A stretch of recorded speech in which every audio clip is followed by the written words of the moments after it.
Días, señores estudiantes. Vamos a completar nuestro estudio pediátrico con la información en relación a lo que son las patologías quirúrgicas.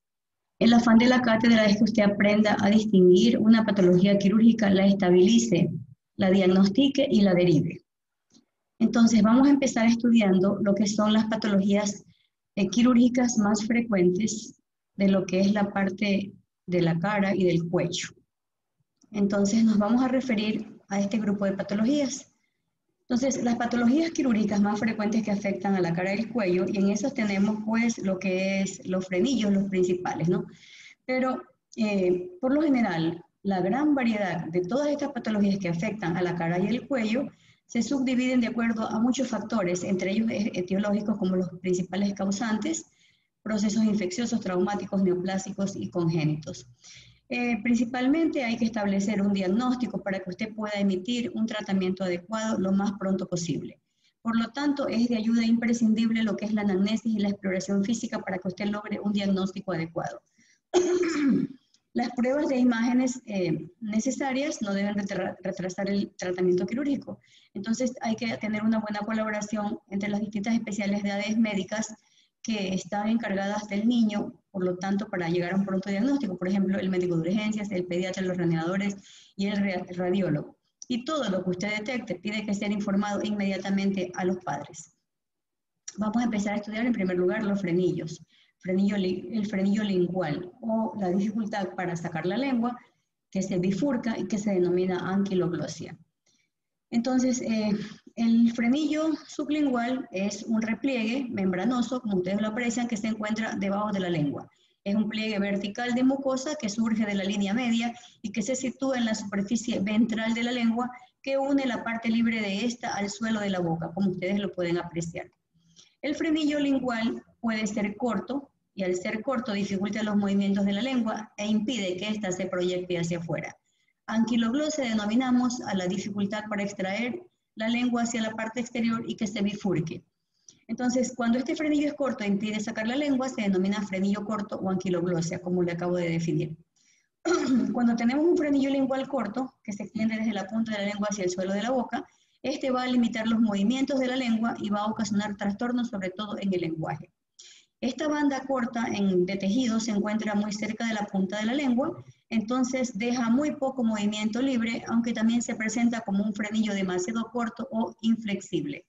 Algunos frenillos cortos van a ser demasiado delgados, mientras que otros se muestran como unas bandas gruesas adheridas de manera fibrosa. ¿Cuál es la causa? Es desconocida. Se han comunicado antecedentes familiares positivos en un 21% de los niños con esta patología. Sin embargo, la prevalencia es del 4 al 10% en los neonatos normales y es más común en los varones con una proporción de 3 a 1. También la podemos encontrarla como parte de un síndrome malformativo, como por ejemplo el síndrome de Opie, Simosa, entre otros. Y la mayoría de las veces es un hallazgo aislado en un niño sano. Por lo general, las personas que recibimos neonatos, cuando nacen, se los revisa plenamente y se detecta el frenillo. Antes de que ocurriera lo que es las leyes del consentimiento informado, yo de manera arbitraria lo cortaba y se lo entregaba al papá ya sin problemas. Pero ahora yo se los dejo allí y les explico que tiene un frenillo sublingual porque a veces ellos quieren que hable como el papá, porque así fue el papá, porque así fue el tío. Entonces va de la mano la parte genética y eso contribuye a que mejor evitarlo. Y sumado a esto a la parte legal, allí lo dejamos, ¿no? El frenillo sublingual se clasifica en cuatro condiciones. Frenillo tipo 1 es un frenillo elástico. La lengua está anclada desde la punta hasta el surco alveolar y se observa en una forma como de corazón. El tipo 2 es un frenillo fino y elástico. La lengua está anclada de 2 a 4 milímetros de la punta y está cerca del surco alveolar. El frenillo tipo 3 es un frenillo grueso, fibroso, no elástico, y la lengua está anclada desde la mitad de la lengua hasta el suelo de la boca. Y el frenillo tipo 4 no se ve, se palpa como un anclaje fibroso o submucoso grueso y brillante desde la base de la lengua hasta el suelo de la boca. Clínicamente, lo que más se va a evidenciar es alteraciones del lenguaje y del habla. Va a haber dificultad en la elevación normal de la punta de la lengua para la pronunciación de los sonidos, sobre todo de la T, la D, la N, la L, y va a producir rotacismo de la R. Se considera que hay alteraciones importantes cuando la punta de la lengua no sobresale más allá de los dientes o del borde de las encías, o cuando la punta de la lengua tenga una muesca al sacar la lengua al máximo de la boca. También puede causar trastornos de alimentación, ya que la lengua ayuda a traer el pecho a la posición adecuada dentro de la boca y forma un surco a lo largo del pecho para mantener el tejido mamario en la posición dentro de la boca, sosteniendo la leche en su parte posterior hasta el momento de tragar. Funciona como una válvula, la eleva y la suelta para que la leche fluya o la detiene para que no se vaya el bebé a atragantar. Entonces, las dificultades que presenta el frenillo lingual corto para la lactancia van a depender del grado de flexibilidad, de la longitud de la lengua que queda libre y de la flexibilidad del fondo de la boca. También el frenillo puede manifestarse, puede traumatizarse el frenillo lingual por el contacto con los incisivos inferiores y se puede formar úlceras o incluso llegar a desgarrarse por completo. El diagnóstico del frenillo lingual es clínico y se basa, por un lado, en la realización de una serie de pruebas clínicas que nos evidencian que la lengua se pueda o no mover, entre las que se incluye que el paciente toque la lengua con el paladar, con la lengua el paladar abriendo la boca lo más que pueda, ¿no? Observándose que la lengua no se elevará, por lo tanto no tocará el paladar duro, ni tampoco se puede proyectar hacia adelante de la cavidad oral, quedando la punta de la lengua con un aspecto bífido y dirigida hacia los dientes inferiores. También en la expresión objetiva de los trastornos del lenguaje y del habla, así como de las alteraciones para la deglución y la lactancia. El tratamiento, las posibles opciones quirúrgicas, pues de ley es la resección de este frenillo lingual que se denomina frenotomía, o la sección del frenillo lingual completada con algún tipo de plástica de la superficie cruenta que se denomina frenuloplastia, de tipo transversal, longitudinal o zetaplastia. Y es como ustedes lo ven y lo aprecian después de que queda totalmente liberado del frenillo, ¿no? Entonces aquí aquí es una frenotomía y aquí ustedes ya ven totalmente liberado, se llama frenuloplastia. El otro tipo de frenillo que encontramos es el frenillo labial. El frenillo labial es superior, es de origen congénito y como ustedes aprecian aquí es una membrana mucosa que va desde la cara interna del labio superior hacia la encía y que no tiene ninguna función específica. Puede ser, bueno, el frenillo puede ser superior e inferior. El frenillo labial superior es muy frecuente. Más que todo, el riesgo de esto es que ocasiona alteraciones estéticas. Provoca habitualmente diastemas, es decir, separación entre los dientes, eso es lo que se conoce como diastemas. Y también en ciertas ocasiones puede causar alteraciones en la fonética. Tenemos los tipos según Monti, el alargado, el triangular y el triangular de base inferior. Su diagnóstico es clínico, se aprecia la presencia de diastemas incisiales o la inserción baja del frenillo o el grosor del frenillo. Se puede hacer el test de isquemia o la maniobra de Graver, que consiste en la tracción del labio hacia arriba y adelante, observando si se produce isquemia o blancamiento en el frenillo o en la papila palatina.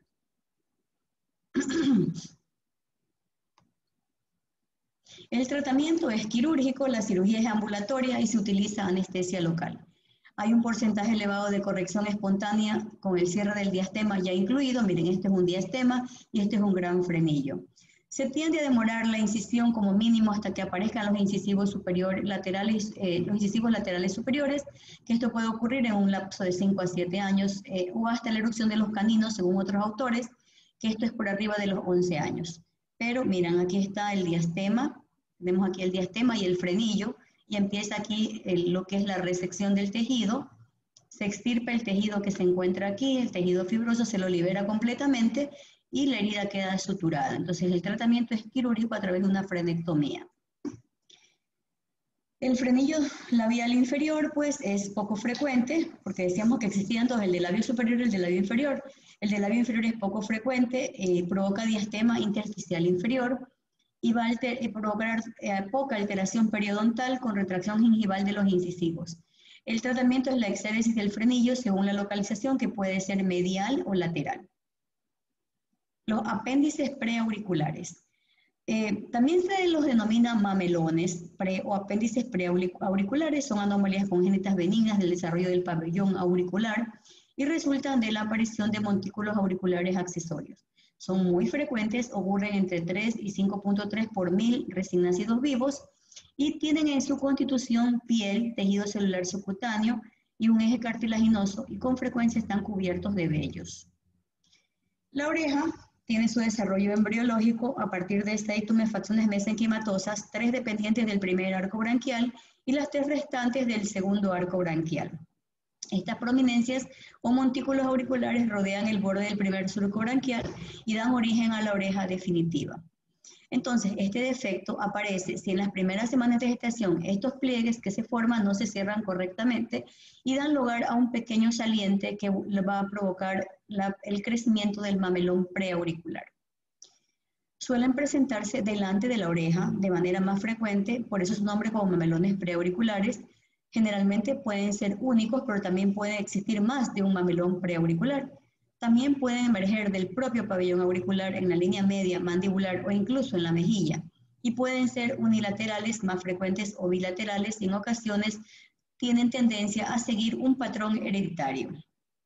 Generalmente son malformaciones aisladas que a veces pueden ser parte de síndromes, por lo que su presencia puede alertar al médico si incluye otro tipo de signos. Por ejemplo, miren ustedes esta mala implantación de las orejas, miren totalmente por arriba de lo que es el ángulo del ojo. O por ejemplo este iris que presenta un tejido cromático o alteraciones de otro tipo, por ejemplo asimetría del rostro, coloboma de párpado del iris o retina, atresia de Coanas, hipoplasia maxilar, quistes de los senos branquiales, soplos cardíacos, anomalía de los miembros o malformaciones anorrectales.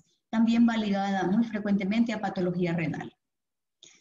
Pueden ser consideradas como una malformación menor si existen algunos síndromes que deben, puede ser, pese a ser considerada como una patología menor, hay que descartar que ella no se asocia a otros síndromes. Se han descrito relaciones directamente con nefropatías y sobre todo con disminución en la audición. Los síndromes que se relacionan con el apéndice preauricular, cromosómico, ojos de gato, el síndrome de Wolff, genéticos, el síndrome de Townes-Brocks, etc. Los síndromes teratogénicos, la embriopatía diabética. El diagnóstico, pues simplemente es clínico. Puede haber un trago accesorio que obliga a excluir la presencia de otras anomalías congénitas, sobre todo si las lesiones son múltiples, bilaterales o mayores de 1 centímetro. Hay que realizar un estudio oftalmológico, otorrinolaringológico, oral y espinal. El diagnóstico se establece principalmente con el diferencial con quistes epidermoides, tiroglosos, quiste broncogénico branquial, etc. Y desde el punto diferencial del trago accesorio, podemos diferenciarlo de un agrocordón, de un tumor anexial, de una fístula auricular, entre otros.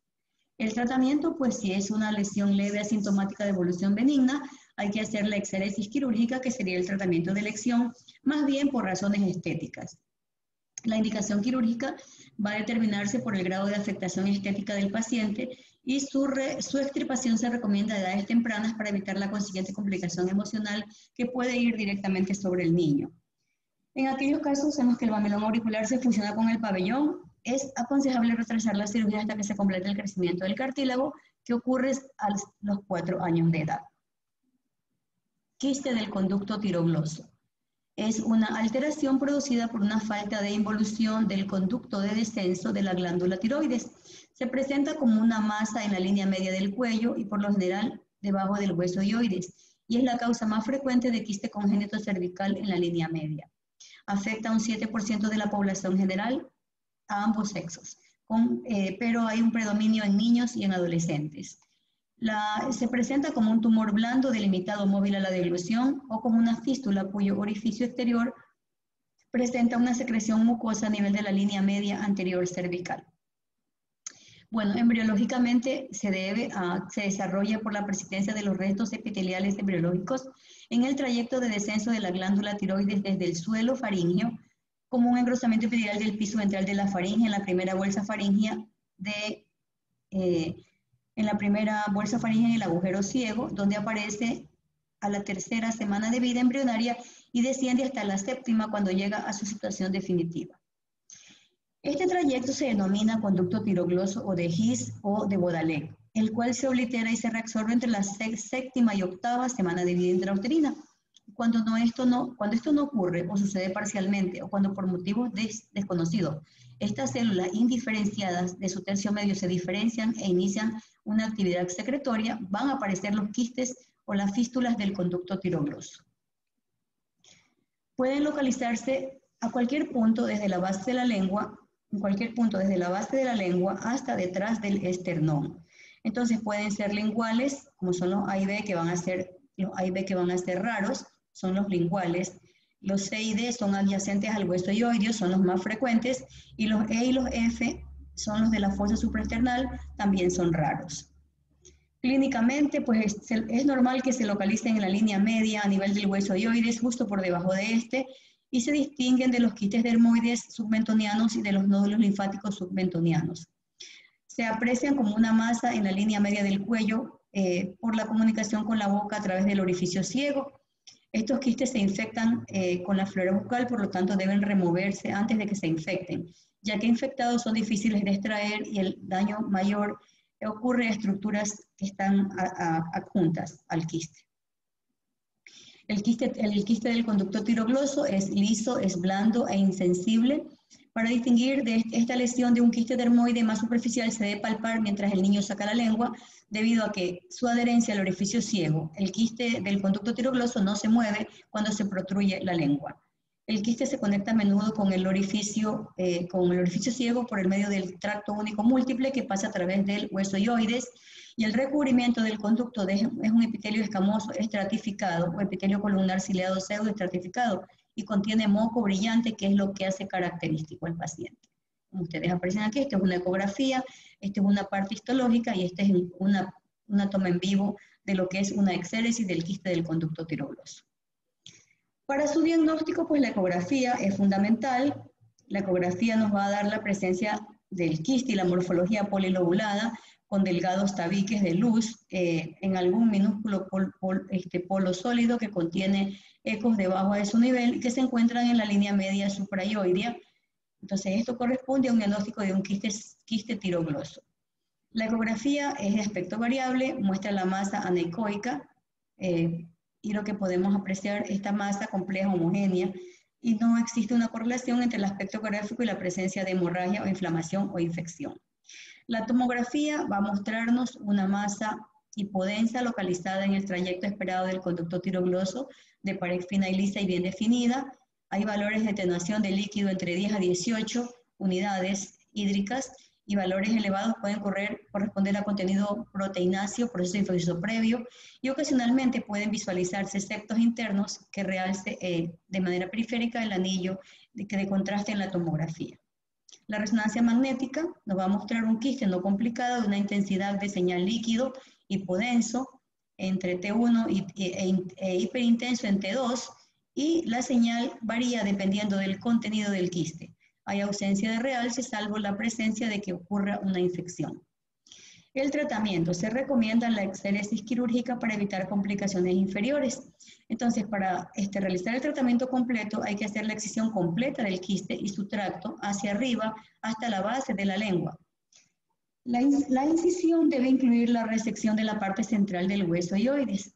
Entonces, se hace una amplia resección de los tractos hacia arriba por la existencia de múltiples tractos menores conectados al piso de la boca a través del hueso hyoides.